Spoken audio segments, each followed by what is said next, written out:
Hello, and welcome to an episode of Intention Ascension.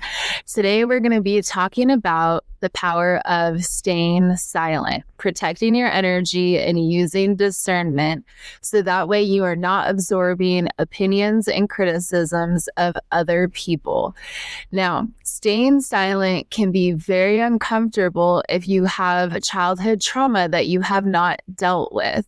And staying silent can be a trauma response from being in an overly active home as a child with lots of loud and screaming and categorically obnoxious responses to high volatile situations. And staying silent can come from parents or caregivers who have made you feel as though your opinion and your voice doesn't matter.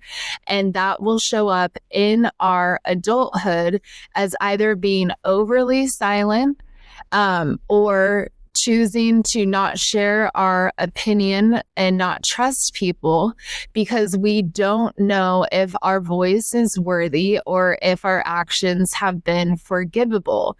And we have allowed other people to define our worthiness, to define whether or not we are okay to be in a conversation, to be around certain people, to trust individuals. And staying silent can be your superpower. It can be what allows you to discern how you are going to respond to a situation. It can be what helps you to regulate your emotions and respond exactly how you want to without any regrets. But when we haven't done the work to heal ourselves from any trauma that we've been through that is associated with our throat chakra and our solar plexus chakra, so those two energy centers work in unison together. When it comes to stepping into our power and feeling comfortable in our own skin and being okay with the mistakes that we've made and healing our past from any traumas that we have encountered. So when it comes to being in a home where people were overly expressive and loud and constantly sharing their thoughts, feelings, and opinions with no regulation whatsoever, often saying things that they regret without apologizing because they don't feel the need to, or maybe they got the results that they wanted from saying what they had said, and that has left you feeling abandoned, unworthy, and unable to move forward. So when I speak about childhood trauma and our inability to stay silent, it is all about that personal investigation and evaluation that you can do when you find yourself in situations. Do you find yourself oversharing and feeling the need to say everything to avoid silence, or if you say something, the need to justify why you said what you said, why you feel the way that you feel, or why you did what you did? And that stems from feeling unworthy, the need to be loved, the need to be understood, which can stem from a silent household, a household where maybe everything was swept underneath the rug and nobody talked about any of the big ordeals, the inability to share emotions or express how you feel about something, because if you just sweep it under the rug, then you don't need to discuss it. We don't need to go any further. And now you have communication issues. Also, again, with standing in your power and aligning those two chakras, it allows you to be able to find that sweet spot in your communication. And silence can be your superpower, depending on what your environment is in that moment and the evaluation that you do. So our boundaries are like landmines that don't go off until it's too late. And then we feel uncomfortable.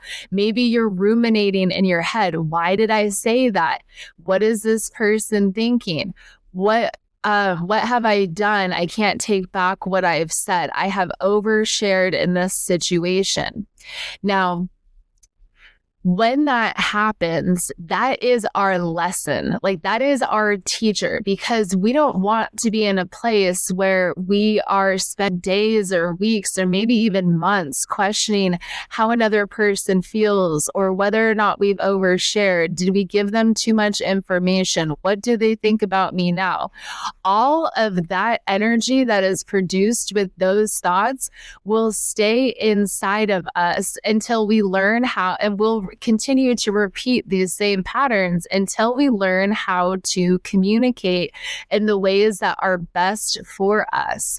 So if you're oversharing and it's coming from a place of being uncomfortable in silence or the need to make other people understand you, then that can stem from a neglectful home environment where your needs were not being met, or you're trying to prove your worth. You're trying to prove why you are a valuable person or why you are a lovable person.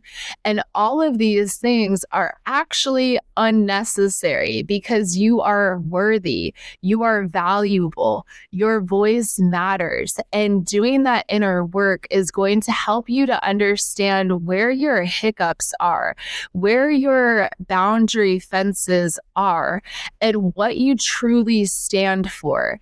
So understanding your intent behind why you have either overshared or you're feeling the regret of a conversation that you had with someone needs to be evaluated. So, for instance, if you are dealing with a narcissistic person, and let's say that you have always listened to them because they have some type of control over you, emotional control, financial control, housing, food, any control over your basic needs. You're in a relationship with someone, maybe you're not currently working. And so you feel and have given them the power to have say over how you respond and how you react in certain situations.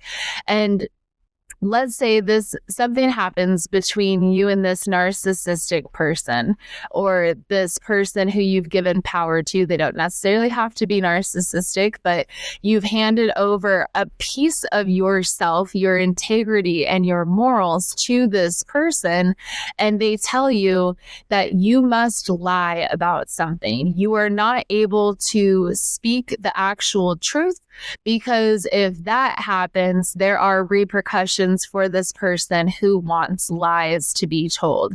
Maybe it hinders the image of your relationship. It will cost you an image, essentially. And this other person who you are being asked to lie to will be left in kind of a distorted energy of confusion with no real answer, explanation, or true, clear understanding of what has happened, because you are creating a false illusion for that person. And you one day decide that you are going to be honest. Let's say you're in an abusive relationship and your partner has told you that you're not going to share the truth about what has happened. And when you decide that you finally are going to tell the truth about what has happened, your friend now understands, and everything comes together, and it is a clear picture of what has been happening, what you've been going through, what you are suffering with. But you have now betrayed this narcissistic person. You have now betrayed their trust. You have now spoken out of line according to them, and you have hindered their character and their image. And so there is a piece of you that is scared, anxious, feels worried, doesn't know what's going to happen next. And you have to start plotting and planning. And maybe you feel regretful. I shouldn't have said anything. This is going to be negative repercussions for me. But what you have done is you have actually shared the truth. And now your throat chakra is coming into alignment and your solar plexus is coming into alignment because deep down, you know that the people around you are worthy of the truth and you are only as sick as the secrets that you keep. So understanding what secrets you have and why you are keeping them is also going to help you step into your power because not everything needs to be revealed.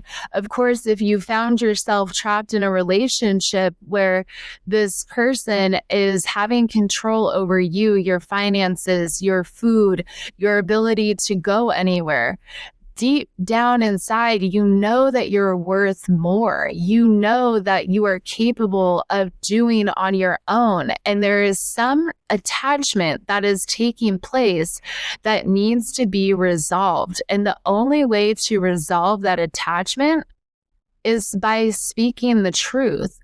The more that you speak the truth and you hear what you are saying, and this is why it's so important to always have, or not always, but to even bring in like a third party into something or to just speak out loud about something that's bothering you, because then you start to wonder, like, what is this person thinking? Like, how are they feeling about this information?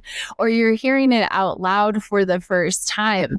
And what's happening is you are moving your boundaries and your self-worth outside of your comfort zone, outside of what you've always known.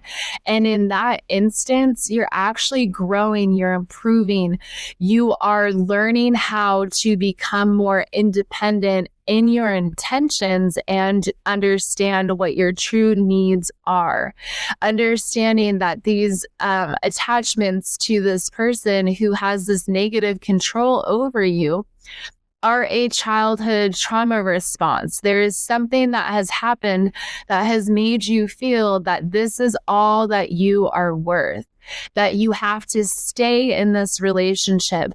Or maybe you have a friend who is always just out running wild, doing all these crazy things. They're popping off at the mouth all the time. They're starting fights. They're in constant chaos. And you know, every time your phone rings that you get this like thought or this feeling and you're like, oh, here we go. But you feel that you need to be there for them because you guys have been friends for so long. There's an attachment there. What is this person doing? What are they bringing into your life that's positive? Doing the evaluations of those relationships is beneficial because you will start to see where you have not drawn a boundary, where you need to draw the boundary. You should not be seeing your phone going off and it be someone who on the outside looking in is a really good friend or is someone that you've been in a relationship with for a really long time. But energetically, you automatically feel drained or you feel worried or you have anxiety or you want to avoid that phone call, but then you don't know what the repercussions are going to be if you do avoid that phone call. You see a text message, you know that you have read receipts on and you have to open this. And so now they're going to see it. Maybe they're asking you to do something or they're asking you for something. And you want to go and you want to take the red receipt off, but you know that that will put a shift in the relationship. What are all of these attachments and what is this person bringing to the table in your life that you cannot or feel that you cannot provide for yourself? Because that is what is going to set you free, because you can provide for yourself. You can set yourself free. You can cut these attachments and these ties by understanding why they are there.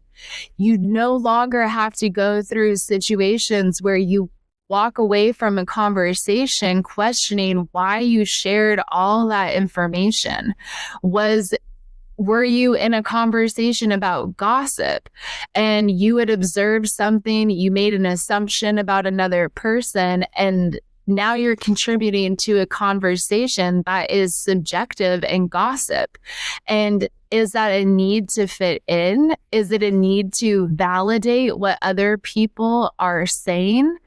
Was it really your place to even say something? Should you have walked away from that conversation? Your energetic frequencies, when you walk away, will tell you. When you're ruminating for days on end about a conversation, about something that you said, you feel regretful. Where is it coming from? Where is the regret coming from? So, like with the very first example of being in a relationship with someone who has power over you and then sharing something that is truthful, now causing problems between you and that person who wanted you to not share the truth, you need to cut those ties over there. Understanding why are you still in this position and what do you need to do to change?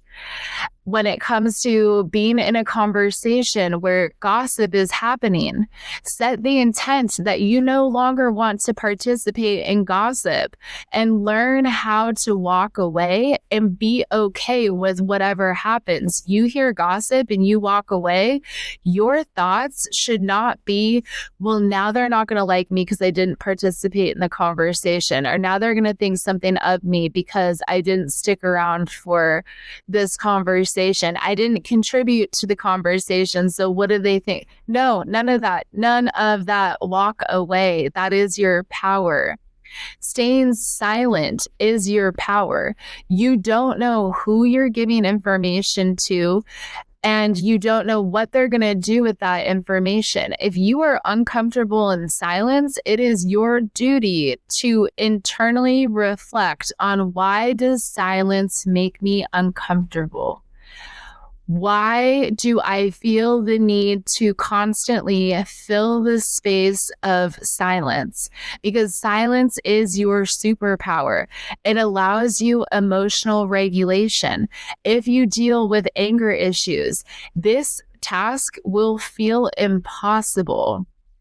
But as soon as you start to get angry, walk away. Stay silent, transmute that negative energy and understand where it's really coming from.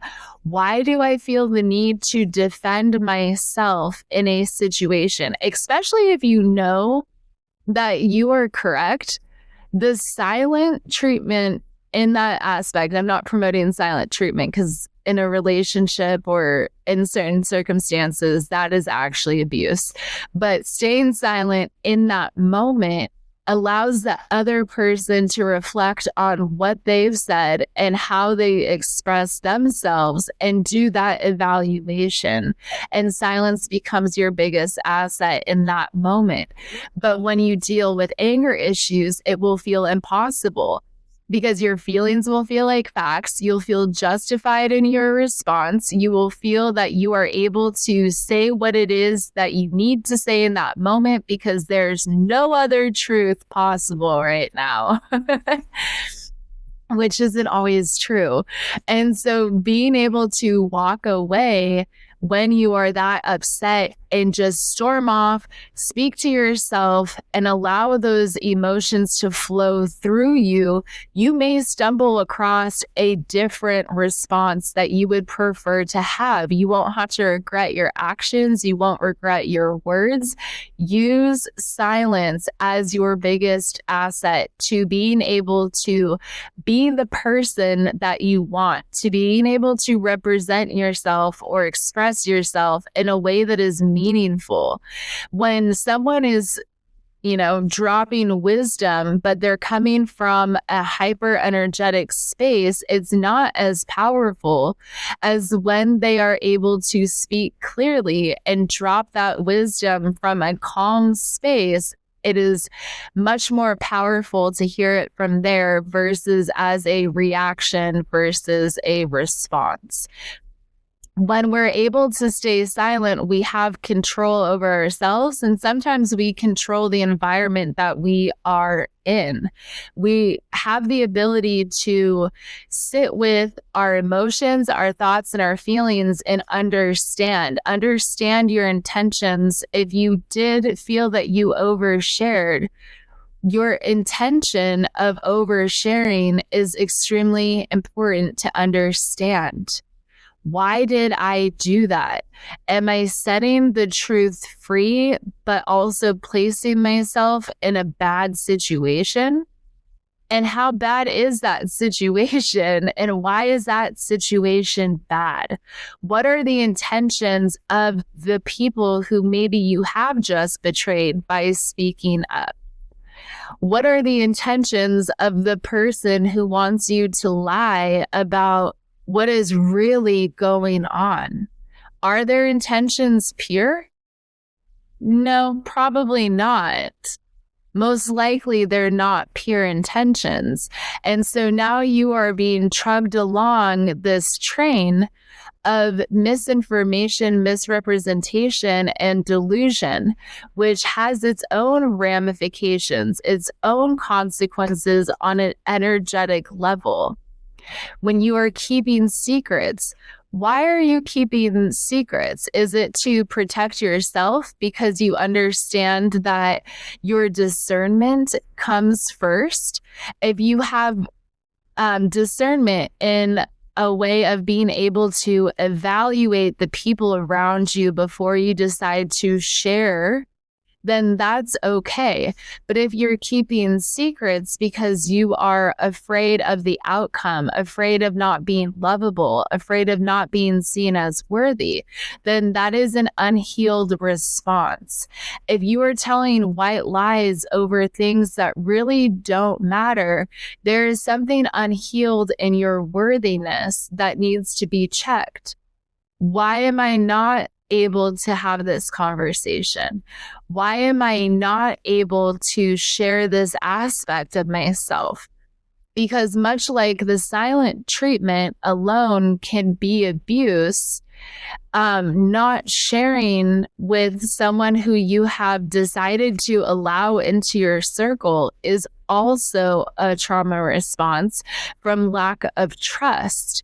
So when I'm always over here promoting this internal work and this deep investigation of why you are doing the things that you are doing, there is no one size fits all.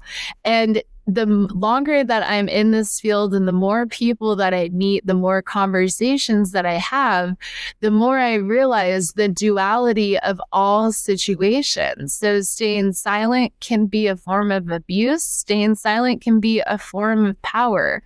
Oversharing can bring connection between people. Oversharing can bring criticism to you. So it is not one size fits all. It's understanding why you're doing what you're doing. Are you stretching your boundaries? Are you learning how to speak your truth?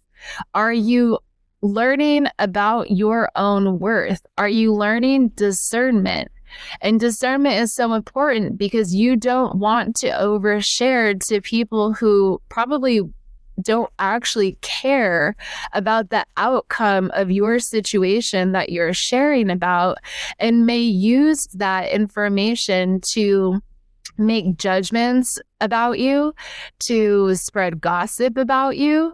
Having the discernment to decide whether or not someone gets to have information that is so important to you, that is private to you, that is personal to you, is going to be one of your biggest tools when it comes to figuring out who gets to come into your space, who gets to hear certain things, and evaluating the way that you feel when you walk away from a conversation. Do you feel guilty? Do you feel shame? Do you have anxiety? What are the pros and cons of what has just happened?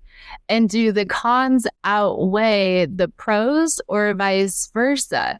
Because when the pros outweigh the cons, you are actually making changes. You're understanding your boundaries and why you have them, understanding that they are constantly changing. Your boundaries will change over time. Sometimes they may become closer to you. And that's okay as long as you understand why. And to avoid going too far over to the other side of the pendulum where you're completely closed off and you're not willing to share or be around other people, you just want to be a hermit, which again, the duality, hermiting is also very positive. It is time for self-introspection.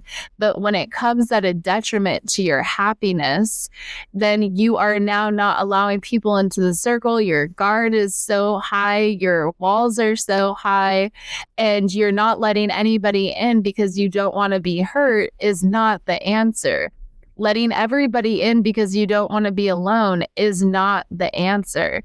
So finding that sweet spot for what is right for you, what is best for you, only comes from internal inspection. All right. I love you guys.